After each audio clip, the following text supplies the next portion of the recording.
Сайн байцгаана уу? Бүгдээрэнд нь энэ өдрийн мэндийг хүргэе. Amis Time подкастын шууд эрлэгийн шинэхэн цагтлыг та бүхэндээ уншиж хүргэе. Сайн байцгаана уу? Энэ захиа очих өдрийн мэндийг хүргэе. Би бусдад сургамж болох үүднээс өөр тохиолдсон нэгэн харамсалтай үйл явдлын талаар энэхүү цагталтаа бичиж байна. Би одоо 24 настай. 2 жилийн өмнө оюутан байх хугацаанд нэг сүлжээ дэлгүүр цагийн ажилтнаар орж ажиллаж байлаа л да. Эхний 6 сар сайхан л ажиллаж, ажилдаа их дуртай байдаг байв. Тэрнийг өвлийн 1-р сард дэлгүүрт мааныг ажилтан ажилласаа гарч оронд нь хөөхөн охин ажилд оров. Би эхэндээ нэг тоолгүй өмнөх ажлаа хийгээд л явдаг байлаа. Удалгүй бид хоёр нэг ээлжийн гараанд цуг гарахаар болж тэрнтэй яриа өрнүүлэхээр шийдэн илүү дотн танилцаж эхлэв. Тэгсэн хэд хоногийн дараагаас миний сэтгэл нэг л өөр болоод эхэлчихв. Би дурлсан байв.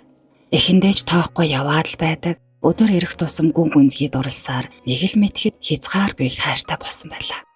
Түүнийгээ бодож зөөдлөхгүй өдөр гэж байхгүй. Энэ тухайга ажлынхаа бусад хүмүүстэй ч хуваалцаад юу ч бодохгүй ярьчихдаг. Ярихаар нэг л сэтгэл онгоогоод сайхан болчихдог байсан л та. Өдөр хоногч явсаар нэг мэдхэд 6 сар хэдийнэ өнгөрч энэ хооронд бид зүгээр л ажлын хамтрагчид байсаар сэтгэлдээ нууцхан хайрласаар харсаар л ажлынхаа бусад хамт олонтойгоо энэ тухайга ярилцсаар л. Гэтэл нэг өдөр шинэ туслах менежер ирснээр бүх зүйл оронгороо иргэсэн юм. Эхэндээ мэддэхгүй чимээгүй яваад сүүлдээ таньдаг болсноор өөрийнхөө дурлсан талаар бас л нуулгүй хэлж сэтгэлээ хуваалцдаг байлаа. Тэгээд нэг өдөр ажилдаа иртэл ахлах менежер намайг дуудуулж байна.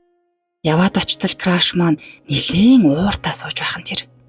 Тэгсэн нөгөө шинээр орсон туслах менежер нь крашт маань миний өөрт нь итгээд ярьсан бүх зүйлийг дээр нь хотол үнэн мэддэхгүй хачир нэмээд зөндөө олон зүйлийг ярьчихсан байлаа. Мэдээч хэрэг хинч өөрийнх нь талаар муугаар ярьж байгаа зүйл дуртай байх бай дээ. Тэр цагаас хойш краш маань надтай өмнө нь хайцдаг байсан шигэ байха болж хүндий хоосон болоод огт өөр хүн шиг өөрчлөгдөн тэр. Харин би ажилдаа дургу болж үнэндээ бүх зүйл утгагүй болж хувирсан юм.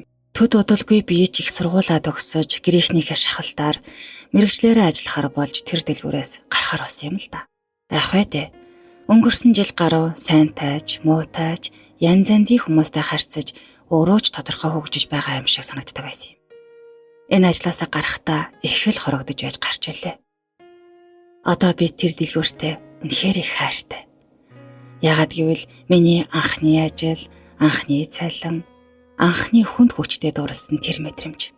Гэх мэт амьдралын их туршлагуудыг хайрласан буянтай дэлгүүр юм. Одоо хаяа нэг орохоор миний краш байж л байдаг. Гэхдээ өмнө нь надтай юусоо уулзаж байгаагүй юм шиг харцдаг. Харин би отоош тэрнийг харахаар зүрх хүчтэй цохилдог хэвээр. Харамсалтай нь би өөрийнхөө амаар түүнийгээ гомтоочихсан тэнэг хүн. Даанч авдаа гэж өөртөө хэлж өөртөө гомцтгол юм. Одоо хэрн би ганц би хэвээрээ л байгаа. Дахиж хүнд дурлаагүй. Бүр эмэгтэй хүнтэй ярьж чадхаа болчихсон байна лээ. Хизээ нэгэн цагт түүнтэйгээ уулзахгүйж түүн тиймийн төстэй эмэгтэй гараад л ирнэ гэж өөртөө хэлээд өнөөдрийг хүртэл өөрийгөө сатааруулаад завгүй л гүйж явна да. Энэ цагтлаараа юу хэлэх гэсэн бэ гэхээр өөрийнхөө нандин дурлалын талаарх нууцаа ямар ч итгэлгүй амсуултай хүмүүст битгий хуваалцж байгаарай гэж захие да.